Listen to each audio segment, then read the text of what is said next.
Jadi teman-teman non ASN pada saat membuka sistem CSN itu tinggal submit pendaftaran di situ. Lalu kemudian mereka seleksi. Jadi kita bantu dari Menpan BKN, dari panitia di pusat, Menpan BKN, lalu kemudian Bapak Ibu sekalian di instansi, mappingnya kami sudah menyusun jadwal.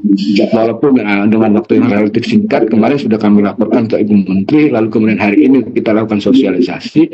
Nah, kami mohon konfirmasi datanya, kami rencanakan paling lambat itu tanggal 20 Desember.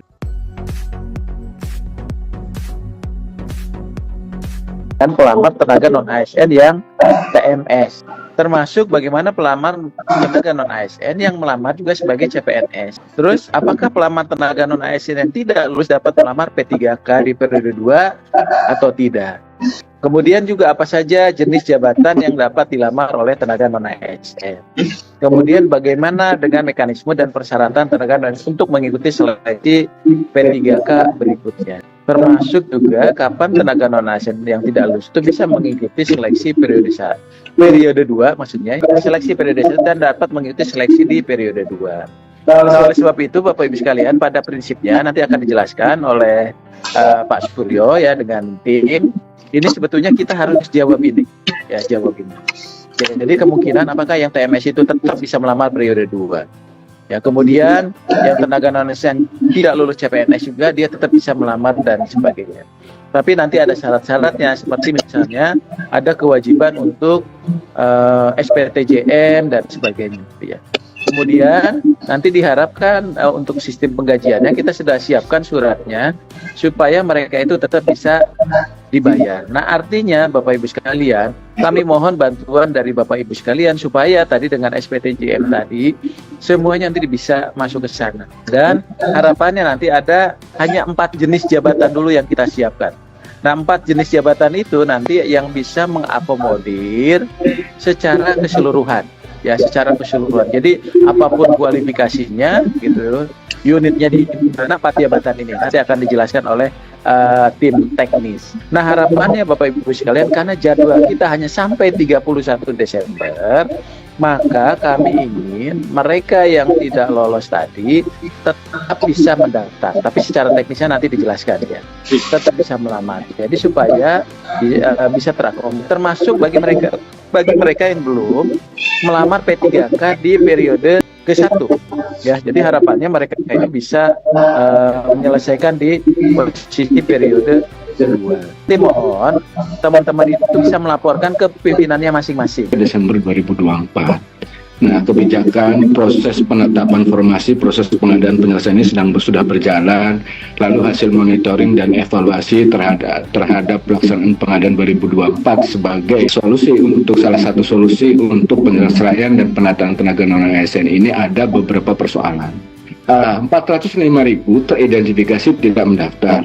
Lalu ada yang mendaftar CPNS 71.000 dan ada 38 ribuan ini yang tidak mendaftar. Nah, kami sudah dengan teman-teman BKN, Bapak sekalian, 444.000 ini sudah kita identifikasi, sudah kita mapping. Nah, tinggal nanti di sistem kami perlu konfirmasi dari Bapak Ibu sekalian. Nah, untuk sementara Bapak Ibu tinggal konfirmasi data sudah kita masukkan, nama dan jabatannya, bahkan jabatannya pun supaya tidak ada alasan lagi mereka akan sulit mendaftar. Jaringan internal maksudnya sulit mendaftar, syarat-syaratnya susah dan sebagainya, ini sudah kita mintakan. Data dari teman-teman BKN, sistem disiapkan teman-teman BKN, lalu nanti Bapak Ibu sekalian tinggal konfirmasi feedback terhadap data non-ASN dan jabatannya di situ. Kalau Bapak Ibu konfirmasi oke, ini kita injek. Jadi teman-teman non-ASN pada saat membuka sistem CSN itu tinggal submit pendaftaran di situ. Lalu kemudian mereka seleksi. Jadi kita bantu dari Menpan BKN, dari panitia di pusat, Menpan BKN, lalu kemudian Bapak Ibu sekalian di instansi, mappingnya sudah. Nah, tinggal konfirmasi Bapak Ibu sekalian dari PPK-nya apakah ini mau diselesaikan, mau diapakan. Nah, kalau Bapak Ibu sudah konfirmasi datanya, nah tinggal injek data. Jadi kejar-kejaran dengan waktu, karena amanat undang-undang tanggal 31 Desember harus paling tidak proses itu sudah kita selesaikan. Nah, yang pertama Bapak Ibu sekalian, keputusan tentang kebijakan bagaimana orang-orang yang tadi 405.000 dengan 38.000 itu kriterianya yaitu itulah teman-teman itu yang dibolehkan untuk melamar di tahap 2. Mestinya di tahap 1. Tahap B ada yang TMS dan lain sebagainya. Nah, yang pertama Bapak sekalian tentang kebijakan untuk penyelesaian dan penataan tenaga asing. Yang pertama, ketika pelamaran pada PPK yang ini teman-teman yang TMS pada seleksi administrasi tahap 2. Jadi teman-teman yang TMS di seleksi administrasi tahap 2 ini boleh mendaftar di tahap 1, di tahap 2. Tahap 1 boleh mendaftar di tahap 2. Lalu kemudian teman-teman yang TMS pada seleksi administrasi pengadaan CPNS, nanti teman-teman yang seleksi administrasi TMS di CPNS ini boleh mendaftar. Dan yang ketiga Bapak Ibu sekalian, yang belum melamar pada seleksi pengadaan ASN sama sekali untuk yang terdata di dalam database PKN. Jadi 3 kriteria itu teman-teman nanti bisa mendaftar, saat ini nanti sudah bisa mendaftar secara sistem, nanti dijelaskan oleh teman-teman PKN, ada Pak Anggi. Lalu kemudian melamarnya di mana Pak? Nah, tinggal approval dari Bapak Ibu sekarang, sudah kita mapping ke jabatan pelaksana itu dulu supaya untuk mempermudah teman-teman bisa mendaftar.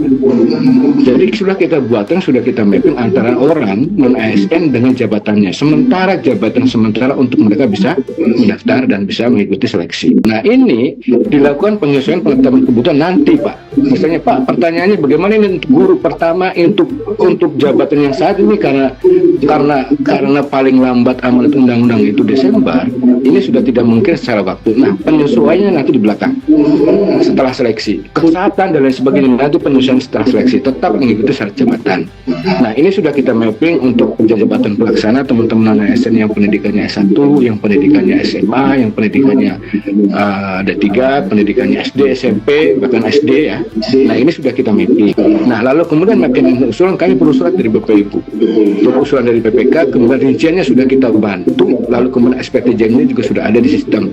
Nanti tinggal intinya Bapak Ibu konfirmasi, lalu kemudian kita injek datanya di situ. Nah, kelulusan tetap berdasarkan peringkat. Nah, dalam hal jumlah pelamar yang mengikuti seluruh tahapan seleksi melebihi jumlah kebutuhan formasinya, ini pelamar dapat diangkat menjadi paruh waktu nanti. Jadi kalau misalkan Bapak Ibu sanggupnya hanya dari total yang ada, total non ASN yang ada itu misalnya ada 10, lalu Bapak Ibu formasinya cuma 5 misalnya. Nah, 10-10-nya ikut seleksi, nanti yang sisanya bisa Bapak Ibu pertimbangkan paruh waktu. Tentu bagaimana paruh waktu itu, nah ini kita juga masih menunggu RPP sebagai dasar hukumnya.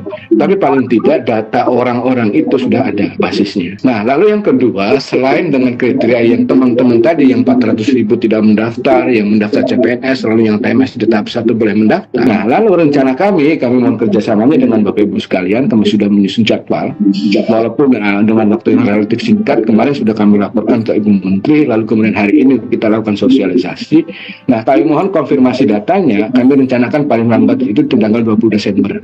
Sehingga langsung kita submit ke SCSN, teman-teman begitu buka, teman-teman non-ASN begitu buka langsung bisa mendaftar. Jadi kita lakukan percepatan antara data dengan jabatan pelaksananya sudah kita mapping di dalam sistem, dan nanti mungkin Pak Anggi akan menjelaskan sistemnya seperti apa.